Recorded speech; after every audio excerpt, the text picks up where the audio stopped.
Hello friends, welcome to Agrian. आज का हमारा सब्जेक्ट है सीड टेक्नोलॉजी, जो कि सीड टेक्नोलॉजी का फर्स्ट पार्ट है। अक्सर देखा गया है कि सभी एग्ज़ामों में सीड साइंस से क्वेश्चन पूछे जाते हैं। इस वजह से ये सीड साइंस हमारा बहुत ही महत्वपूर्ण सब्जेक्ट है। तो चलिए हम अपने टॉपिक पर चलते हैं। सबसे पहले हम पढ़ेंगे सीड एक्ट्स एंड पॉलिसी के बारे में। तो जो हमारा सीड एक्ट है वो 1966 में आया और सीड एक्ट के अंतर्गत कुछ रूल रेगुलेशन बनाए गए कि किस तरीके से सीड को ग्रो किया जाएगा या कौन इसको रखेगा, इसके बारे में रूल रेगुलेशन बनाए गए हमारे। उसके बाद आया सीड कंट्रोल ऑर्डर, जो कि 1983 में आया। सीड कंट्रोल ऑर्डर में पहले लाइसेंसिंग नहीं थी। जब सीड एक्ट शुरुआत में आया तब लाइसेंसिंग नहीं थी। जो डीलर इसको सीड का व्यापार करते थे उनके लिए लाइसेंसिंग प्रोसेस नहीं थी। तो जब सीड कंट्रोल ऑर्डर आया आपका, तब से क्या हो गया, एग्री लाइसेंसिंग चालू हो गया। उसके बाद new policy of seed development जो है हमारी, वो 1988 में आई। फिर उसके बाद plant varieties protection and farmer rights authority act जो है आपका, ये 2001 में आया। अगर हम देखें जो क्वालिटी सीड है आपका, अगर सिर्फ सीड जो है अगर वो क्वालिटी है उसमें अच्छी, तो वो अकेले ही 10 से 15% तक उत्पादन को बढ़ा सकता है। नेक्स्ट पॉइंट है हमारा जो इंडियन सीड इंडस्ट्री है, जो हमारे यहाँ की सीड इंडस्ट्री है भारतीय, वो विश्व की 8वीं सबसे बड़ी सीड इंडस्ट्री है। उसके बाद हमारा नेक्स्ट पॉइंट है जो EPA 1986 है, मतलब इन्वायरमेंटल प्रोटेक्शन एक्ट 1986। उसके अंतर्गत एक रूल है जिससे कोई भी GM क्रॉप आपकी अगर कॉमर्शियल रूप से ग्रो करनी है तो सबसे पहले उसका हमें चेक किया जाता है कि ऐसा तो नहीं कि ये हमारी पर्यावरण और हमारे जीव जंतु के लिए हानिकारक है। उसके बाद आपका नेक्स्ट पॉइंट है जो लूज स्मट ऑफ वीट होती है आपकी, जो इसके लिए सर्टिफिकेशन डिस्टेंस चाहिए होता है वो 180 मीटर चाहिए होता है। और जो लूज स्मट होती है ये मेनली किससे होती है, आपकी फंगल डिजीज़ है, जो जिसका क्या इसका साइंटिफिक नेम क्या होता है इसका, इसका होता है स्टुल्यूगा न्यूडा टेट्साई। अब हम पढ़ेंगे seed genetic purity and tag colour. तो सब पहले हम ये जानते हैं कि जेनेटिक प्योरिटी क्या होती है। तो जेनेटिक प्योरिटी होती है, मान लीजिए कोई सन है तो उसने अपने पेरेंट का कितना प्रतिशत आनुवंशिक पाया है या करेक्टर पाया है, तो वही उसका क्या होगा, जेनेटिक प्योरिटी होगा। तो चलिए हम सीड के बारे में पढ़ते हैं। तो सीड मेनली जो है आपकी 4 क्लासों में क्लासिफाइड की जाती है। 5 भी होती है, 5वीं भी, जो रजिस्टर्ड सीड होती है, लेकिन मेनली जो है 4 क्लासों में क्लासिफाइड की जाती है। तो पहला क्लास कौन है इसका, न्यूक्लियस सीड। तो जो न्यूक्लियस सीड होती है उसकी जेनेटिक प्योरिटी क्या होती है, 100% होती है। मतलब कि जो इसी अपने पेरेंट का कितना करेक्टर पाएगा, 100% करेक्टर पाएगा। और इसका टैग कलर, कोई टैग कलर नहीं होता है। जो सेकंड होती है वो क्या होता है, ब्रीडर सीड। ब्रीडर सीड कितने परसेंट जेनेटिक प्योरिटी होती है, 100%। उसके बाद इसका टैग कलर आपका गोल्डन येलो होता है। फाउंडेशन सीड होती है, उसके बाद फाउंडेशन सीड कितने प्रतिशत होती है जेनेटिक प्योरिटी, 99.5%। इसका टैग कलर क्या होता है, वाइट होता है। आपकी सर्टिफाइड सीड, ये कितने जेनेटिक प्योरिटी क्या होती है इसकी, 99% होती है और इसका टैग कलर एजियोर ब्लू होता है। सर्टिफाइड सीड के बारे में टैग जो है इसका पूछा गया था F4 में। तो ये बहुत इंपॉर्टेंट है, इसको याद कीजिएगा ज़रूर। उसके बाद अगर हम ये देखें कि न्यूक्लियस सीड जो है पेरेंट है किसका है, ब्रीडर सीड का। ब्रीडर सीड आपका किसका पेरेंट है, फाउंडेशन सीड का। और फाउंडेशन सीड किसका पेरेंट है, सर्टिफाइड का। ये आप बगल देख सकते हैं, फिगर में टैग दिए गए हैं। इसमें फाउंडेशन सीड का टैग है, वाइट कलर में है। यहाँ रजिस्टर्ड सीड है आपका, पर्पल कलर में है। सर्टिफाइड सीड है। उसके बाद आपका कौन सा है, ब्रीडर सीड है। अब हम पढ़ेंगे फिजिकल प्योरिटी ऑफ क्रॉप्स। तो हम पहले जानते हैं फिजिकल प्योरिटी क्या होती है। मान लीजिए आपने 1 किलो कैरेट का सीड लिया। सीड लेने के बाद मान लीजिए 1000 ग्राम सीड है, उसमें आपने जब देखा कि सही सही कैरेट की सीड कितनी है, तो वो 950 ग्राम है। तो जो आपकी फिजिकल प्योरिटी यहाँ होगी वो कितनी होगी, 95% होगी। और जो 500 ग्राम अलग हैं वो क्या होंगे, उसमें आपके खरपतवारों की सीड निकल जाएंगे, या इनर्ट मैटर हो जाएंगे, या अदर कोई मटेरियल हो जाएगा जो कि सीड ना हो।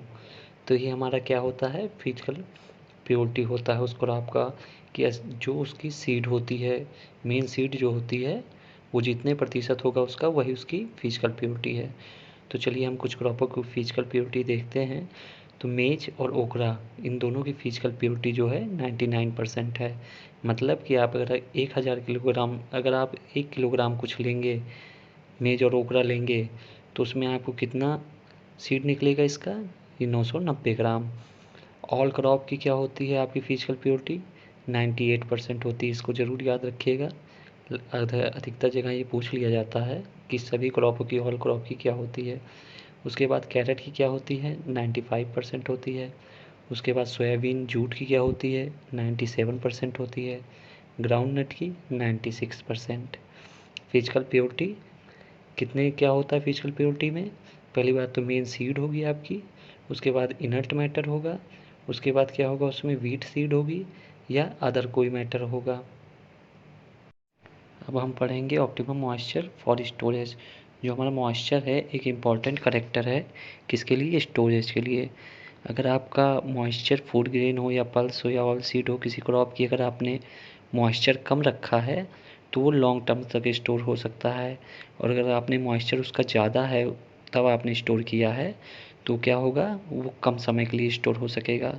तो चलिए हम कुछ इम्पोर्टेंट क्रॉपों के बारे में देखते हैं कि जो लगभग क्वेश्चन जिनके बारे में पूछ लिए जाते हैं। तो पहला क्या है, सीरियल्स। जो हमारी सीरियल्स होती हैं, इनको 10 से 12% अगर आप मॉइस्चर पे रखते हैं तो स्टोरेज के लिए सबसे बढ़िया होता है। उसके बाद ऑयल सीड होती है, ऑयल सीड को अगर आप 8 से 9% पर रखते हैं तो बढ़िया होता है। उसके बाद आपको अगर लॉन्ग टर्म स्टोरेज करना है तो आपको कितना मॉइस्चर रखना चाहिए अपने फूड ग्रेन या सीरियल का, आपको 6 से 8% रखना चाहिए। अगर आपको शॉर्ट टर्म स्टोरेज करना है तो आपको 10 से 13% करना चाहिए। अब हम पढ़ेंगे सीड रिप्लेसमेंट रेशियो। तो सीड रिप्लेसमेंट रेशियो क्या होता है, मान लीजिए आपने एक सीड आलू का ग्रो किया, उसके बाद जब उसकी आपने हार्वेस्टिंग की तो उसके बाद उस एक सीड से मान लीजिए 5 आलू निकला, तो जो 5 आलू निकला है वही उसका क्या है, सीड रिप्लेसमेंट रेशियो है। तो चलिए हम कुछ इंपॉर्टेंट क्रॉपों के बारे में देखते हैं जिनके सीड रिप्लेसमेंट रेशियो क्या है। तो पहला क्या है हमारा, बीट। बीट में क्या है, 1:20। उसके बाद अगर आप मेज ले या पैडी ले, दोनों के अगर हाइब्रिड की बात की जाए तो इनका रिप्लेसमेंट रेशियो है 1:100। उसके बाद क्या है, ग्राम। ग्राम में आपका क्या होता है, 1:10। Black gram, green gram, cowpea जो होते हैं आपके, उनका क्या होता है, 1:40। उसके बाद आपका है रेड ग्राम। रेड ग्राम क्या होता है, 1:100। पोटैटो, पोटैटो याद ज़रूर रखिएगा, इंपॉर्टेंट है ये, 1:4। उसके बाद आपका क्या होता है, ग्राउंड नट। ग्राउंड नट में क्या होता है, 1:8। कॉटन 1:50। और जो आपका जूट 1:100। टोमेटो का क्या होता है, 1:400। उसके बाद ओनियन है आपका, ओनियन क्या होता है, 1:171। उसके बाद क्या है, सनफ्लावर। सनफ्लावर क्या है, 1:50। अब हम पढ़ेंगे आइसोलेशन डिस्टेंस। तो ये आपका आइसोलेशन डिस्टेंस क्या होता है, हमें आइसोलेशन डिस्टेंस इसलिए रखना पड़ता है कि जो हमारी प्योरिटी है, जेनेटिक प्योरिटी, ये हमारी बनी रहे। मान लीजिए कि आपने 2 वैरायटी ग्रो की है बीट की ही, अब अगर आपका जब पॉलिनेशन का टाइम आएगा, अगर वो वैरायटियाँ आपस में ही उन दोनों के फील्ड होंगे पास पास एकदम, उनमें कोई भी दूरी नहीं होगी, तो क्या होगा कि इस जो वैरायटी के पॉलन होंगे उस दूसरी वैरायटी में पॉलन चले जाएंगे, जिससे क्या होगा कि जेनेटिक इम्प्योरिटी आ जाएगी। तो इसलिए हमें ज़रूरत पड़ती है किस चीज़ की, आइसोलेशन डिस्टेंस की, जिससे कि हमारी जेनेटिक प्योरिटी मेंटेन रहती है। तो चलिए हम पहले देखते हैं सेल्फ पॉलिनेटेड में। तो first of all self pollinated crop क्या होती हैं, जब एक ही प्लांट का क्या हो, स्टिग्मा पॉलन दोनों एक ही प्लांट के आपस में फर्टिलाइज कर लें तो उसको हम क्या कहते हैं, सेल्फ पॉलिनेटेड प्लांट कहते हैं। तो इसमें अब हम देखते हैं आइसोलेशन डिस्टेंस, जो पैडी है आपका, रागी है, ग्राउंड नट है और बीट है, इनका क्या होता है आइसोलेशन डिस्टेंस, 3 मीटर होता है। मेजरली जो अगर देखें हम सेल्फ पॉलिनेटेड क्रॉप का तो 3 मीटर होता है। कुछ क्रॉपें हैं एक्सेप्शन में जिनका क्या होता है, अलग होता है। तो जो ब्लैक ग्राम है आपका, वो ग्रीन ग्राम है, इनका क्या होता है, 10 मीटर होता है। ये सेल्फ पॉलिनेटेड है फिर भी इनका जो क्या होता है, आइसोलेशन डिस्टेंस 10 मीटर होता है।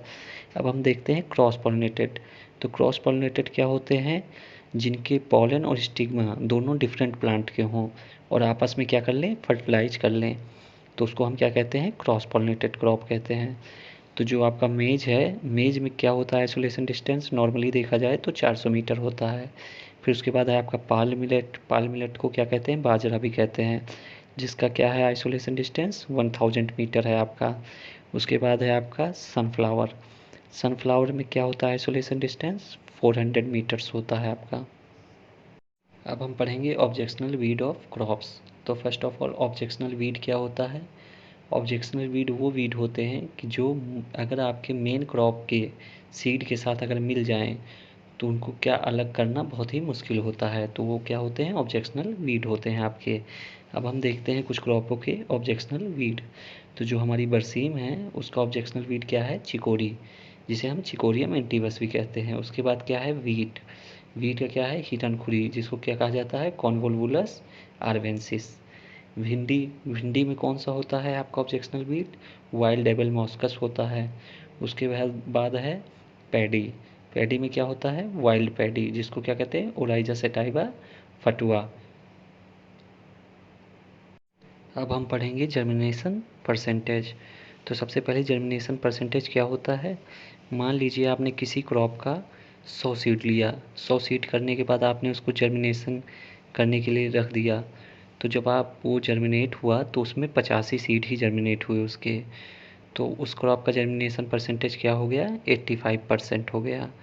तो चलिए हम कुछ क्रॉपों के जर्मिनेशन परसेंट देखते हैं। ये बहुत ही इम्पोर्टेंट टॉपिक है, इसे ज़रूर पढ़िएगा, याद कीजिएगा, क्योंकि इससे अक्सर अक्सर क्या, पक्का ही इससे क्वेश्चन ज़रूर पूछ लिया जाता है। तो पहला क्या है, पैडी, पैडी में कितना होता है जर्मिनेशन परसेंटेज, 80। उसके बाद आपका क्या है, बीट, बीट में क्या होता है, 85%। उसके बाद है आपका रगी और सोरगम, इनमें क्या है, 75%। उसके बाद है मेज हाइब्रिड जो होती है आपकी, उसका क्या होता है, 90%। ग्राउंडनट है आपकी जो कि 70% होता है। कैस्टर 70%, इसका भी जर्मिनेशन परसेंटेज होता है आपका। कॉटन जो है आपकी 65% होता है। ओनियन 70%, और जो आपकी कैप्सिकम और कैरेट होती है उसका 60% होता है। उसके बाद कुकुरबिट्स का जो जितनी क्रॉपें हैं कुकुरबिट्स की आपकी, लगभग उनका भी 60% ही होता है। अब हम पढ़ेंगे सीड डोरमेंसी। तो पहले हम ये जानते हैं सीड डोरमेंसी क्या होती है। तो जब कोई सीड कुछ समय के लिए अपनी जर्मिनेशन करने की क्षमता खो देता है तो उसको क्या कहते हैं, सीड डोरमेंसी कहते हैं। तो ये मेनली 2 पार्ट में डिवाइड है आपका। पहला क्या है, इनेट है या प्राइमरी डोरमेंसी है। इसमें क्या होता है कि जब वो सीड होता है, जब अपने मदर प्लांट से अलग होता है तो वो आनुवांशिक रूप से पहले से ही क्या होता है, डोरमेंसी में होता है। तो जब ऐसी कंडीशन हो आए तो उसे हम क्या कहेंगे, प्राइमरी डोरमेंसी, कि वो शुरुआत से ही इनेट मतलब शुरू से ही है, वो क्या किस में है, डोरमेंसी में है। तो और उसके बाद क्या है, सेकंड है आपका सेकेंडरी डोरमेंसी। सेकेंडरी डोरमेंसी होती है किसके कारण, मान लीजिए जो जर्मिनेशन के लिए कंडीशन चाहिए वो कंडीशन उसको उपलब्ध नहीं हो पा रही है सीड को, तो उस स्थिति में जो डोरमेंसी आएगी उसको हम क्या कहेंगे, सेकेंडरी डोरमेंसी कहेंगे।